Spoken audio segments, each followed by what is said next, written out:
say you want to sell some of your Bitcoin holdings at 100K, that third-party risk mitigation would tell you you would go to an exchange where you're going to sell into US dollars and not Tether. And if you think, as Bitcoin does in these bear markets, we do have these 30% corrections in these bear markets are common. So if you're thinking, I'm going to sell at 100K, get back in at 70K, in that move, you don't want to be holding USDT, as Gordon said. You want to be holding US dollars, or just keep doing what we always tell you to do, and that is dollar cost averaging.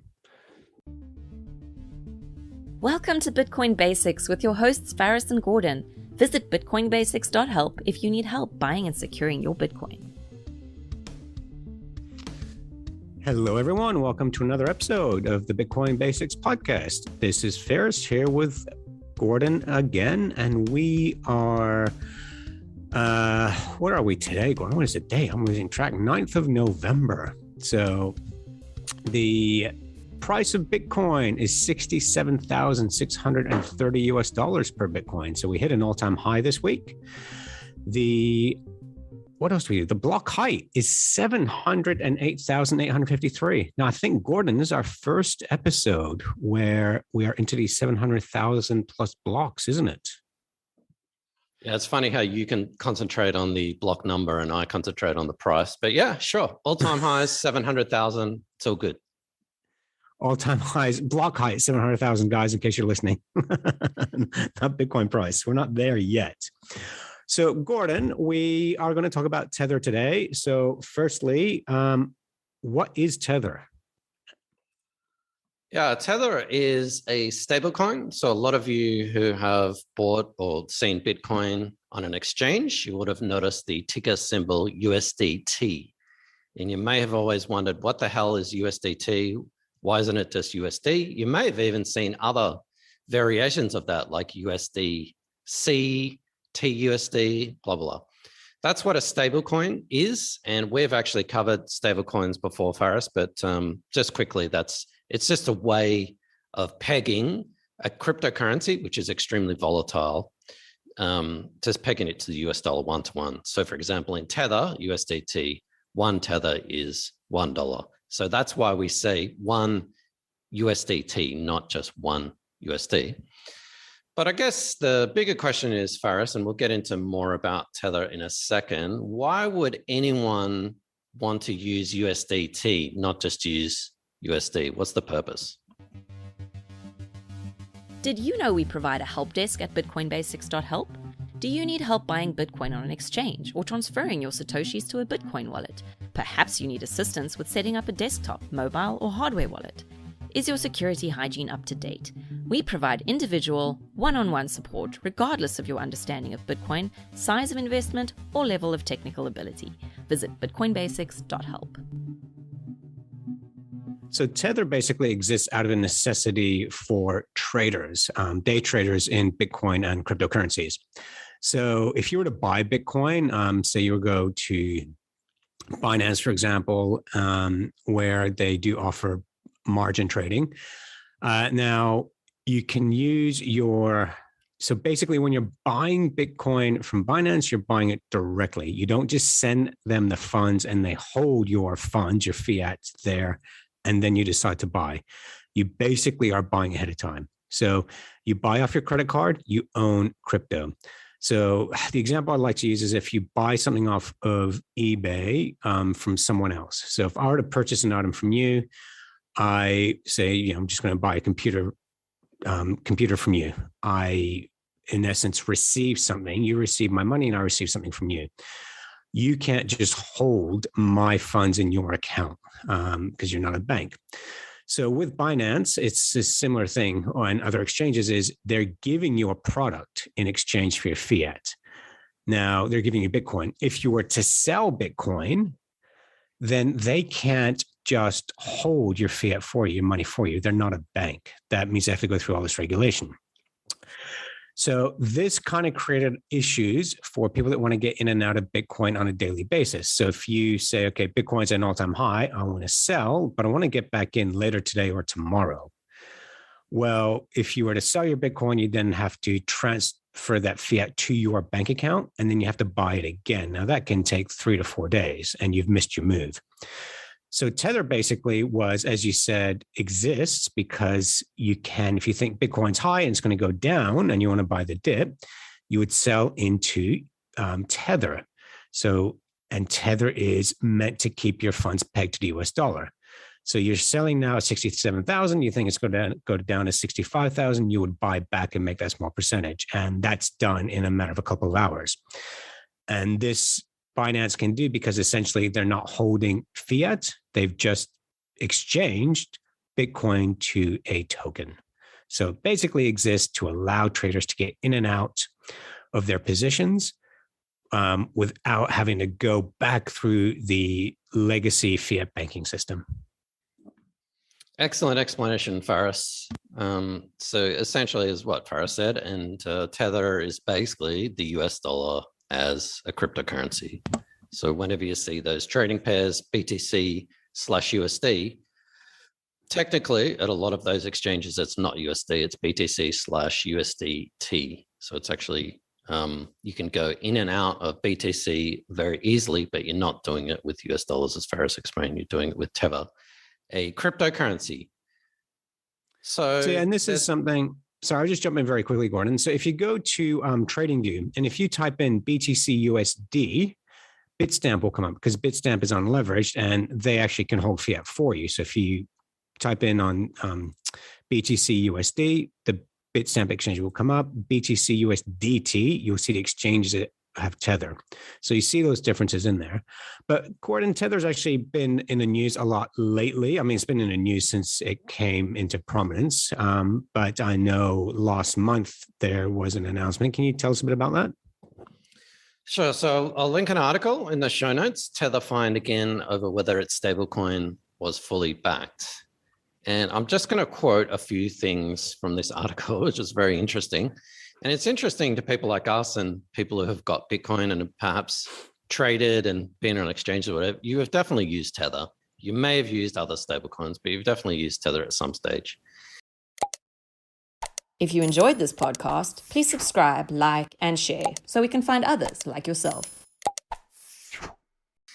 So this article quotes, Tether has been hit with a $41 million fine for making untrue or misleading statements and missions over whether tethers are fully backed by US dollars.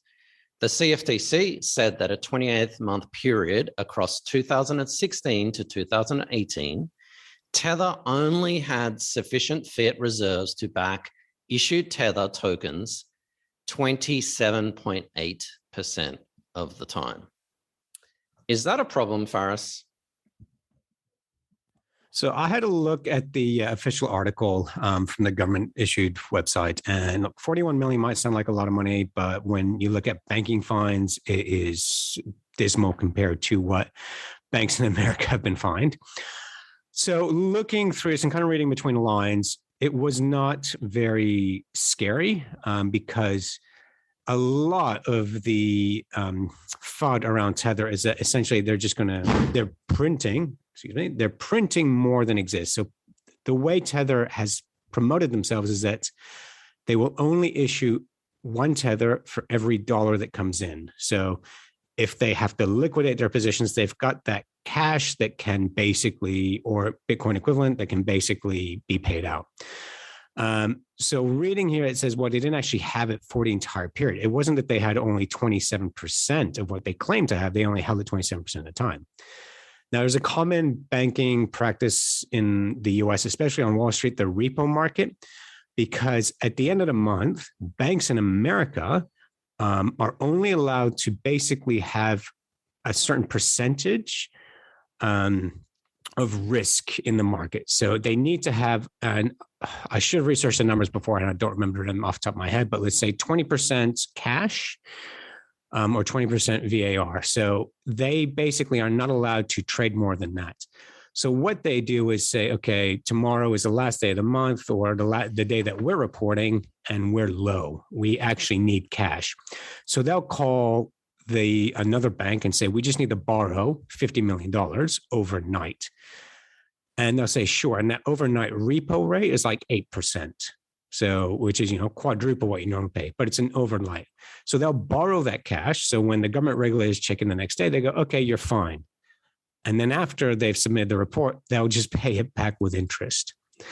So in essence, if this is what Tether basically did not do anything that legacy banks have not been doing, is my understanding. But this article did not go into that much detail, which to me is reassuring. Yep, you can say that, it's been negative publicity for Tether since they've been around. So the fact that they were fine, they're investigated, they're audited, and they're still stable is good news for me. Yeah, it is. And the next quote, last piece of the article, is exactly what you're talking about, Faris. Banks having to have a reserve of, I'm not sure if it's 20%. I think nowadays it may even be lower than 20%. I'm sure it is. I just made that up because I can't remember. Yeah, it's something low. Tether was pinned for not having conducted a professional audit of its holding completed, and instead retained an accounting firm to review its reserves. And Bitfinex, who is the parent company who owns Tether, transferred $382 million over before the review occurred. As of today, Tether represents that over 34 billion Tethers have been issued to date. So I think, as Faris said, there's a lot of heat and a lot of flack towards Tether, and some of it is justified.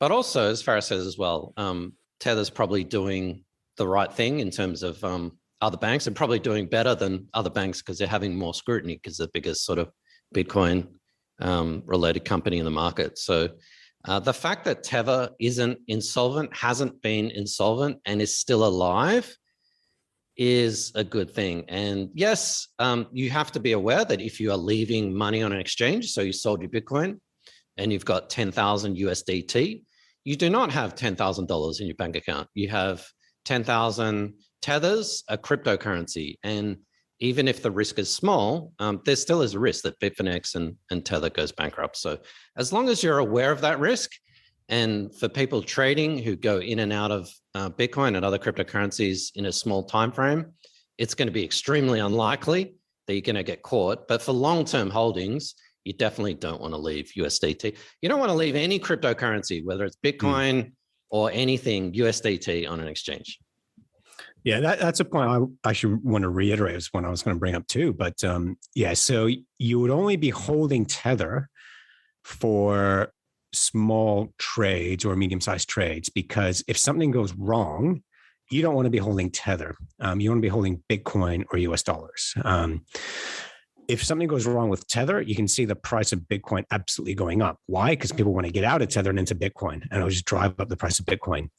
So you would be holding Tether if you're a trader and you're getting in and out in short terms. If, say, we're at 67,000 now, if, say, you want to sell some of your Bitcoin holdings at 100K, that third-party risk mitigation would tell you would go to an exchange where you're going to sell into US dollars and not Tether. And if you think, as Bitcoin does in these bear markets, we do have these 30% corrections in these bear markets. They're common. So if you're thinking, I'm going to sell at 100K, get back in at 70K, in that move, you don't want to be holding USDT, as Gordon said. You want to be holding US dollars, or just keep doing what we always tell you to do, and that is dollar cost averaging. Absolutely. So keep your US dollars or whatever fiat currency in your bank, and keep your Bitcoin and cryptocurrency in a safe custody solution like a hardware wallet. And sorry, just one last thing I want to mention. If you can actually check out the price of Tether against US dollars. So if you go to TradingView and you just type in USDT, USD, you'll see that the volatility for Tether has really dropped. I remember years ago, you used to get 10 to 20% swings in Tether, where one Tether would not be worth $1 US, be worth 80 cents or $1.20. So it used to be quite volatile, but if you look back at the past 18 months, it's basically a flat line. So it is, and look, to me, the story is in the chart, be it Bitcoin, be it Tether, Tesla, whatever it is, the story is in the chart. It is, but just because it's stable doesn't mean that tomorrow Bitfinex and Tether couldn't be insolvent. So as you said, as we've said a million times, short term, absolute short term. Yeah. So if people wanted to get their Bitcoins off an exchange, Faris, what would they do? They would contact us. This is basically what we do, guys. We advocate that you get your Bitcoins off an exchange. We advocate that you learn about Bitcoin, that you hold it for the long term, and you do not keep it on exchange. Bitcoin sovereignty is what we're about. Go to bitcoinbasics.help and you will learn how to do that. And if it's too complicated for you, we can help you along the way. Excellent. And a quick plug for our new groups. If you want to join the discussion or you have a question, and you can also ask a question for this podcast on bitcoinbasics.help. But we have a Telegram group. So if you head across to bitcoinbasics.help/Telegram, you can join us there. If you're a Facebook person, you can head across to bitcoinbasics.help/Facebook and join us there as well. So yourself, your friends, your neighbors, your family, whoever, or if you're the Bitcoin guy or girl in your family, circle of friends, and you're sick of answering questions, send them over to us and we'll do that for you. Yep. Sweet. Oh, okay. Thanks for watching or listening. If you enjoyed this podcast, please like, subscribe, and share so we can spread this educational content to others like yourself. Visit bitcoinbasics.help. Disclaimer. Any content provided by CoinCompass is for educational and informational purposes only and is not investment, legal, tax, or any other professional advice. A qualified professional should be consulted before making any financial decisions. CoinCompass will at times recommend certain products, services, and technologies, but these are opinions based upon our own or podcast guests' experience and not endorsements. We take no liability for out-of-date or inaccurate information, software bugs, manufacturing errors, technology misuse, or issues involving third parties. Visit coincompass.com for more information and please contact us.